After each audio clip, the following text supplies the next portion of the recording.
नमस्कार, मैं हूं इस्लाम खान और आप देख रहे हैं डी इंडिया न्यूज़। पिछले दिनों प्रयागराज में जिस तरह की घटना हुई उसको लेकर पूरे देश में चर्चा है। क्या ये दुर्घटना को रोका जा सकता था? एक रिपोर्ट आपके सामने प्रस्तुत है डी इंडिया न्यूज़ की तरफ से।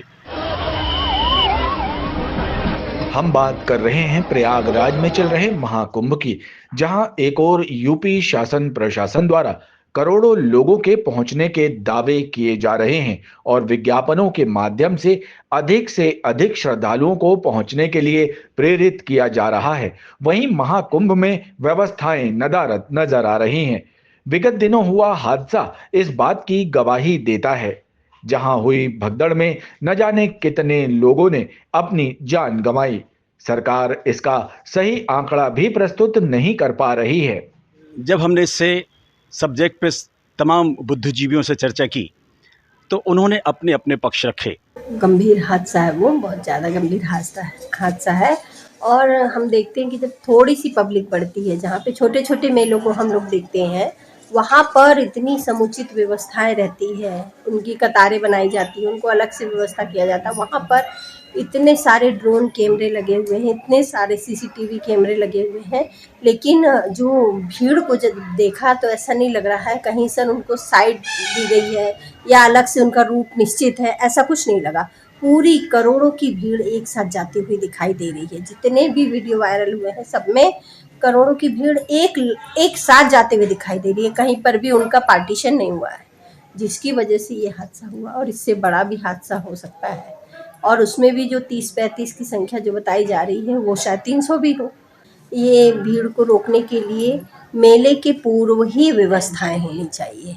जगह जगह पर जिस तरह हम उनकी कवरिंग कर रहे हैं, उसको बड़ा दिखाने की कोशिश कर रहे हैं, तो उसके पहले बैनर लगा करके उनके लिए पहले से गाइडलाइन निश्चित हो, पहले से उनके लिए एक निर्देश निश्चित हो कि किस तरह हमको वहाँ पर जाना है। लोग ऐसे सामान उठा करके पीठों पे अपने बच्चों को उठा करके जिस तरह उस भीड़ का हिस्सा बन गए हैं, ये नहीं होना चाहिए। आम जनता को भी सोचना चाहिए।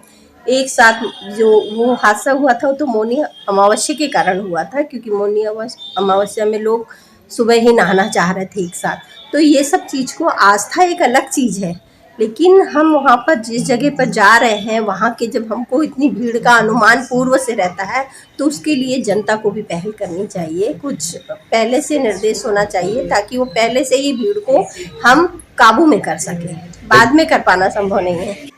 हमारे इतने पावन स्थान का में जो श्रद्धालु लोग गए, ये हमारा दुर्भाग्य ही कहूँगा कि ऐसी घटना घटी जो नहीं घटना चाहिए था। और इसमें कहीं न कहीं हम सबकी लापरवाही उजागर हुई है, प्रशासन की भी। और भावुकतावश जो श्रद्धालु हैं उनने भी अपनी सुरक्षा का ध्यान नहीं दिया। केवल इस बात के लिए शायद वो ध्यान देते रहे कि कितना जल्दी हम उस पावन गंगा में स्नान कर पाएँ और उस तीर्थ का पुण्य लाभ ले पाएँ। इस कारण से ये सब हुआ। और शासन के द्वारा भी कहीं न कहीं चूक तो हुई है, क्योंकि पहले से उनकी शायद इतनी अच्छी तैयारी नहीं हो पाई थी कि इस स्थान पे ऐसी बात हो सकती है। बैरिकेड जो नहीं लगाए गए, व्यवस्थित तरीके से नहीं छोड़ा गया, ये सब कारण बने हैं। और उसका बहुत दुख है, हम लोगों को बहुत दुखी हैं इस बात को लेकर के। आपके हिसाब से वो जो मौतों का आंकड़ा है वो प्रशासन 35 से 40 बता रहा है, आपके नज़र में क्या वो सही है?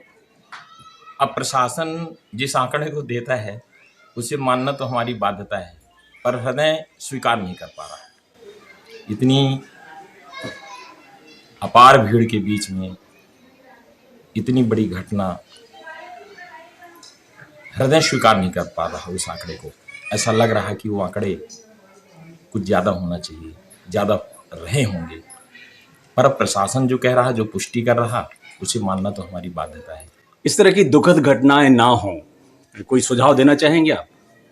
इसके लिए तो मैं सबसे पहले विनम्र निवेदन करूंगा अपने श्रद्धालुओं से कि वो आतुरतावश इस तरह भीड़ में या भीड़ को बढ़ाने के लिए बहुत जल्दबाजी न करें और किसी भी स्थान में जब हम जाते हैं तो अपने हृदय में ये धारणा रखें कि हम बाद में भी पहुंचेंगे तो वही पुण्य लाभ मिलेगा।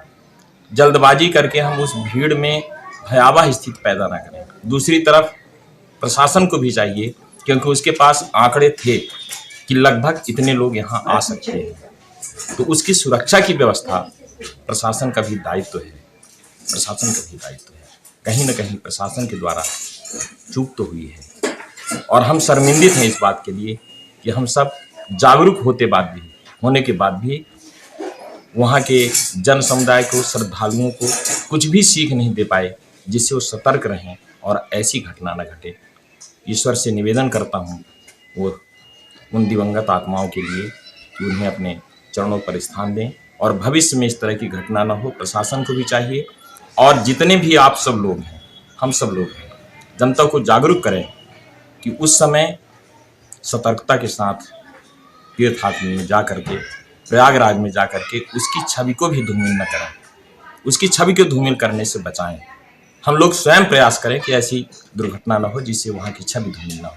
पावन तीर्थ स्थान है, लोगों के मन में ऐसी भावनाएं हमेशा बनी रहें, घटे ना कि यार पावन गंगा में जा रहे नहाने और वहाँ ऐसी घटना घट जाए, तो कहीं न कहीं हृदय में एक पीड़ा भी होती है और पावन स्थान के प्रति थोड़ा सा संदेह होने लगता है।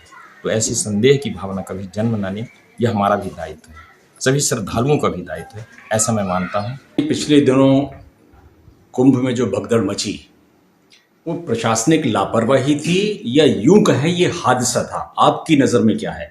देखिए, प्रशासनिक लापरवाही कुछ हद तक तो कही जा सकती है, क्योंकि जिस हिसाब से पब्लिसिटी की गई थी और पब्लिक का जितना बड़ा रेला था उस हिसाब से जो व्यवस्थाएं थी वो सब लड़खड़ा गई। शासन ने अपने स्तर पर बहुत कुछ संभालने का काम किया, लेकिन लोगों का दबाव इतना ज़्यादा था कि जो व्यवस्थाएं थी वो सभी छिन्न भिन्न हो गई। घटनाओं को कुछ हद तक रोका तो जा सकता है, उसके लिए पूर्व से ही जो आने जाने के रूट हो उनका निर्धारण कर दिया जाए। हर बैरिकेड्स को मजबूती के साथ वहाँ पर सुरक्षाकर्मी तैनात किए जाएं अधिक संख्या में।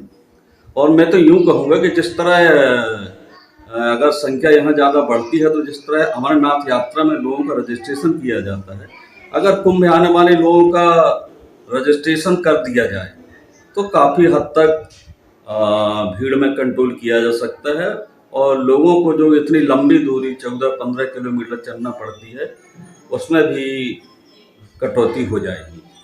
वीआईपी कल्चर को लेके आपका क्या कहना है कि एक आम आदमी बहुत मुश्किल से वहाँ तक पहुँचता था, लेकिन कुछ वीआईपीज लोग जिन्हें खास रास्ता दिया गया, क्या इस तरह के कल्चर से आप संतुष्ट हैं?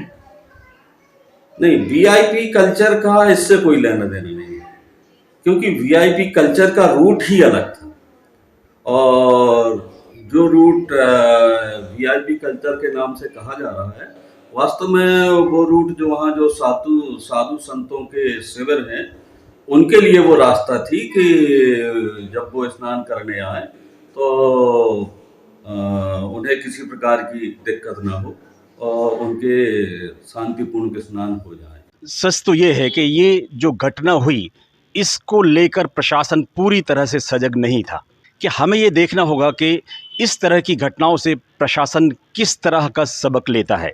कैमरामैन हरीश के साथ Islam Khan, D India news, Jabalpur.